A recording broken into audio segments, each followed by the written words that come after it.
ఈరోజు వైఎస్ఆర్ కాంగ్రెస్ పార్టీ ఆధ్వర్యంలో వైఎస్ఆర్ కాంగ్రెస్ పార్టీ కీలక నాయకులతో రాయలసీమ జిల్లాలు నెల్లూరు ప్రకాశం పార్టీ నాయకులందరూ ఇక్కడ సమావేశమైన భేటీ అయిన ఈ సమావేశం దీనికి చాలా ప్రాముఖ్యత ఉంది. ఎంత ప్రాముఖ్యత అంటే ఇప్పుడు మీరు శైలజానాథ్ గారు చదివిన తీర్మానం చూస్తే ఆ కాపీలు మీ అందరికీ ఇస్తారు మీడియాకు. ఇందులో 3 ప్రధానమైన అంశాలు. ఒకటి, రాయలసీమ లిఫ్ట్ స్కీమ్ కొనసాగించాలా, కంటిన్యూ చేయాలా, పూర్తి చేయాలి.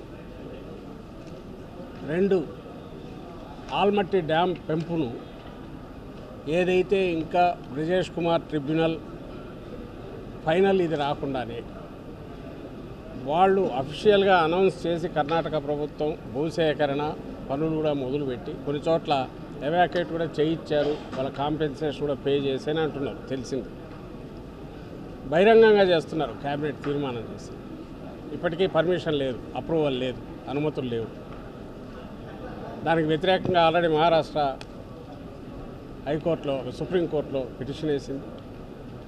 తెలంగాణ కూడా సేమ్ పార్టీ రూలింగ్లో ఉన్న తెలంగాణ కూడా వాళ్ళ గవర్నమెంట్ కూడా తీర్మానం చేసింది.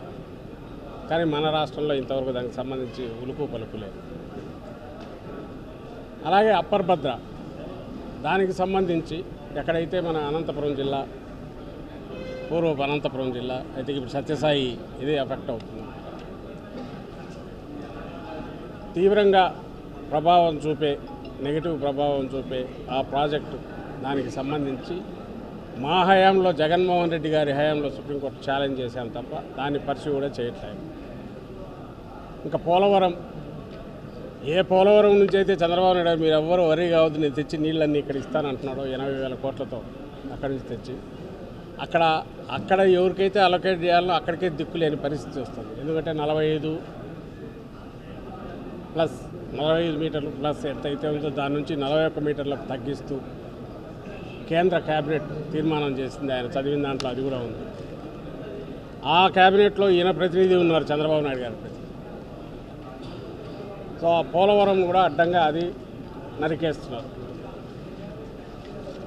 ఈ 3 కూడా రాయలసీమ లిఫ్ట్ దీనికి సంబంధించి ఫిబ్రవరి 3వ తేదీ 4వ తేదీ జనవరి మొదటి వారంలో తెలంగాణ ముఖ్యమంత్రి రేవంత్ రెడ్డి అక్కడే శాసనసభలో ఆయన అనౌన్స్ చేసి ప్రకటన చేసి మా మధ్య నాకు చంద్రబాబు నాయుడుకి మధ్య ఒక ఒప్పందం జరిగింది, నేను నా రిక్వెస్ట్ మేరకు ఆయన దాన్ని ఆపేశారని చెప్పారు. అప్పుడు బయటకు వచ్చి ఆ విషయం తెలిసి అందరం షాక్ గురై, ఏంటి మరీ ఇంత అన్యాయం, పూర్తి కాబోతున్న ప్రాజెక్టుని ఎట్లా ఆపుతావు నువ్వు? అసలు రాయలసీమ, గ్రేటర్ రాయలసీమ, నెల్లూరు, రాయలసీమ ప్లస్ నెల్లూరు జిల్లాలు ముఖ్యంగా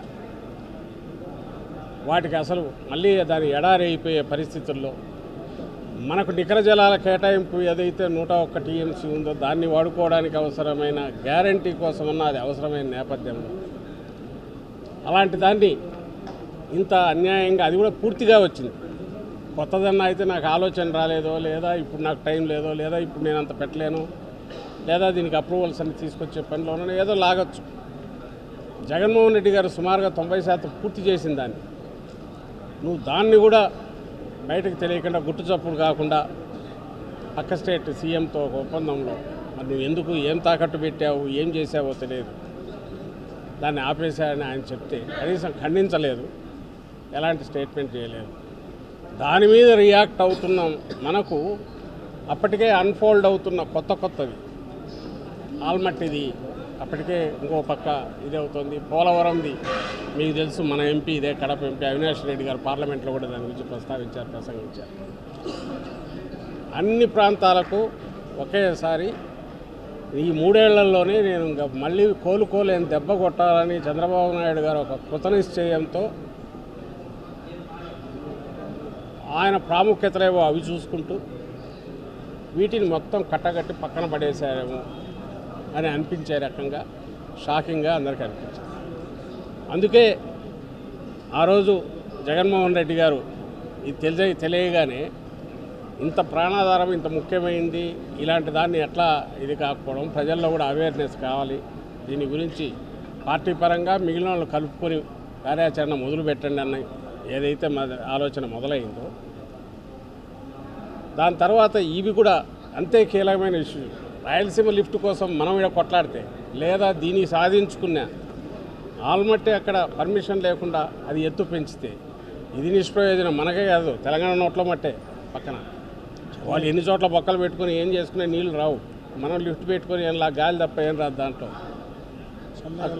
అక్కడ చెన్నైకి నీళ్లు పోవు, నెల్లూరుకి అసలు ఏది రాదు. అండ్ అక్కడేమో అది పనులు జరిగిపోతున్నాయి. ఇటు పక్క పోలవరం నిజంగా కూడా మన స్కీమ్లో జగన్మోహన్ రెడ్డి గారి ఆలోచనలో, అంతకుముందు రాజశేఖర రెడ్డి గారి హయాంలో కూడా కుడికాలం ఏదైతే తీసుకొస్తామో అక్కడి నుంచి తీసి ఇక్కడికి వీలైనన్ని ఫ్యూచర్ దీంట్లో నదుల అనుసంధానంలో దాన్ని కూడా పార్ట్ చేయాలనేది అందరికీ ఉంది. But that is a part of grand scheme, పెద్ద దాంట్లో ఫ్యూచర్లో రాబోయేది. దానికి దిక్కుమొక్కుండదు ఈయన చేసిన దాని ప్రకారం. అయితే జగన్మోహన్ రెడ్డి గారు మా హయాంలో పోలవరం స్పిల్వే వరకు 45.72 మీటర్లు, 45 మీటర్ల ప్లస్ ఏదైతే ఉందో దానికి చేస్తే, ఇప్పుడు అది పూర్తి సెంట్రల్ ప్రాజెక్టు 41 మీటర్లకు వాళ్ళు వచ్చేసిన తర్వాత వీళ్ళు కిమ్మనకుండా ఎలాంటి దాని మీద అబ్జెక్షన్ కూడా రైజ్ చేయకుండా అక్కడ పార్ట్నర్ అయి ఉండి కూడా చంద్రబాబు నాయుడు గారని ఆయన ప్రతినిధి కానీ దాని గురించి ఏమీ లేదు. ఇంకా అది కూడా అక్కడ కూడా ఆశలు ఏమన్నట్టు సమాధి చేసుకోవాల్సింది. సో అది కేవలం ఒక బ్యారేజ్ కాబోతుంది. ఈ నేపథ్యంలో ఇది ఒక రాయలసీమ సమస్య కాదు, లేదా రాయలసీమ నెల్లూరు ప్రకాశం సమస్య కాదు, మొత్తం రాష్ట్రం సమస్య. ఎందుకంటే అటు ఉత్తరాంధ్ర కూడా ఆ నుంచి నీళ్ళు పోవాలి పోలవరం నుంచి.